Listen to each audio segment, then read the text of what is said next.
Hi guys, KatimaGaming here. So a few weeks ago, my wife got me a Nintendo Switch. That's right. She got it so that I can finally retire my PlayStation Vita. Yes, I still play hard on the Vita. It's still my go-to console when I'm traveling. But time has finally come for a change. And yeah, I love my wife so much.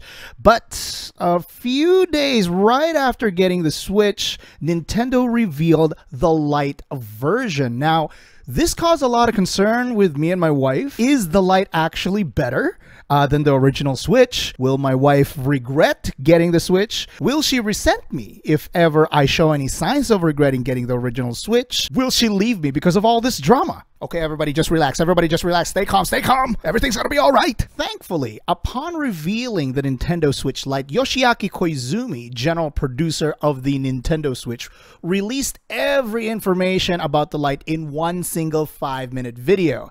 Within less than 30 minutes of digging on the internet, me and my wife were so relieved that the Switch and the Lite are actually for two different kind of customers, and we were actually very happy to have gotten the original version instead of the Lite. And this is what I wanted to talk about. There are some game changers in the Lite version that will definitely be preferable to niche gamers compared to the Switch. Now, I prefer to call them game changers, not deal breakers, because again, it's for specific kinds of gamers. So let's go through some game changers one by one. First of all, and the biggest game changer of them all, at least to me personally, is that the Lite cannot be hooked up to a TV, which means it will not come with a dock, and it can't be compatible with a TV, even with a USB Type-C adapter.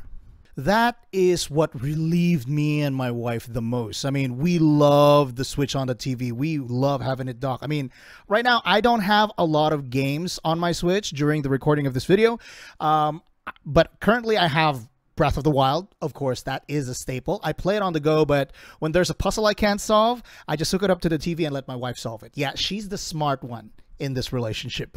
The game looks amazing docked. I mean, like 1080p, and it's from a technical standpoint of view, it's unbelievable what Nintendo has done to this game. The second game I got is Enter the Gungeon. Enter the Gungeon is a great game. Me and my wife play it co-op together, and it will probably cost me my marriage because the game is just so intense.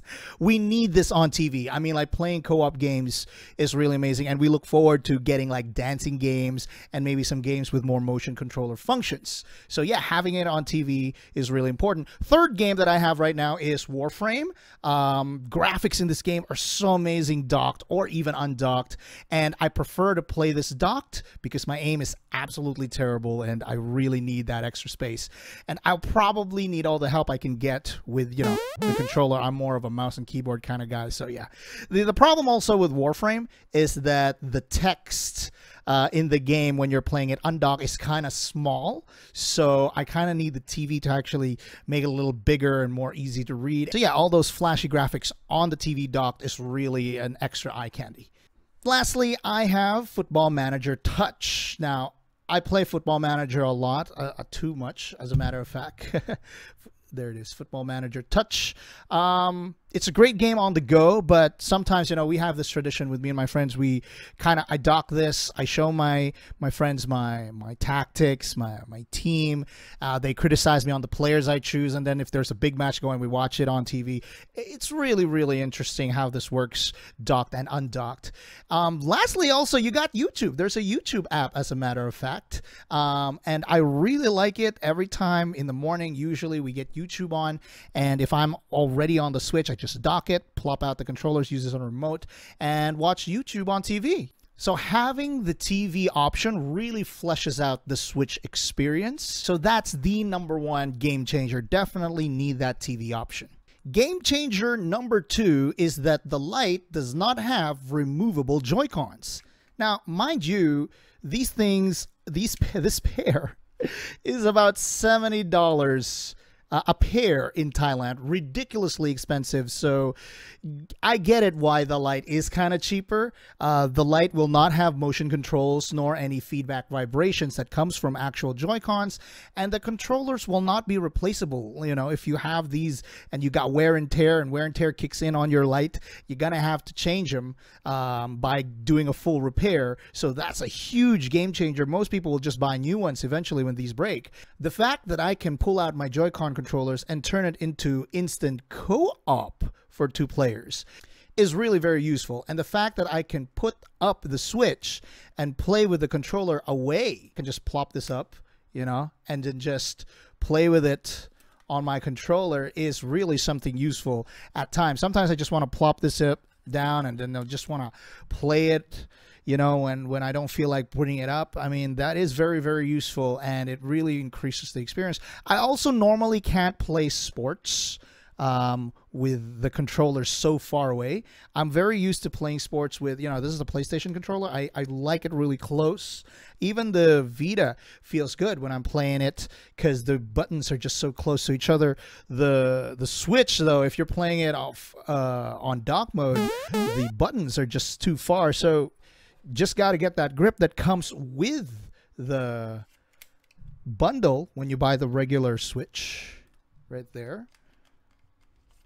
And there you have it. I have a regular Joy-Con controller right here, and that really is a great experience, especially when I'm playing like FIFA or NBA 2K. Eventually, I'm going to get FIFA 20 and NBA 2K20, and I definitely need to play it in this kind of mode because I really have a difficult time playing it when it's that wide apart. Now, second to the last game changer that I want to talk about is the screen size and weight, which is much smaller and lighter for the Nintendo Switch Lite version.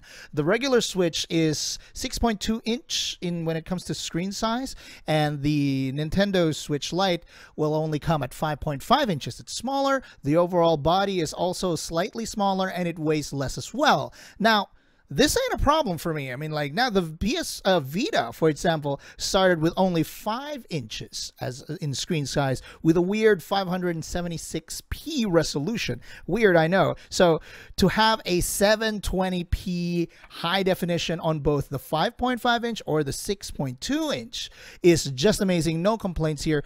Don't feel discouraged about the Lite having a smaller screen. Come on. The 3DS started at 3.5 inches when it comes to screen size. Eventually, the XL only came at 4.9 inches. Come on. The old DS itself, look at that. That's only 2.9 inches. And the Sega Game Gear, like what? This is about 3.2 inches. Not to forget that the Game Boy, I mean, the Game Boy is like what? 2.3, then 2.5, and then eventually 3 inches. Come on, 5.5 inches is already amazing, and you can get games at 720p. No complaints here. So you could really see that the Lite doesn't aim to compete with the Switch itself, but rather replacing the old 3DS, which was launched way back in, what, 2011. That's even older than the Wii U. Last game changer that I want to talk about is the price. The Lite is priced at $200, which is $100 cheaper than the original Switch, which sounds about right because considering that it doesn't have the Joy-Con, which will cost about $70, ridiculously expensive if you ask me. It won't come with a dock, which is also about $70, and it won't come with a grip, which is about $10. Now, don't be fooled. This isn't the rechargeable grip. All right, the rechargeable grips are sold separately for about $30. So it makes sense that the Nintendo Switch Lite is actually cheaper.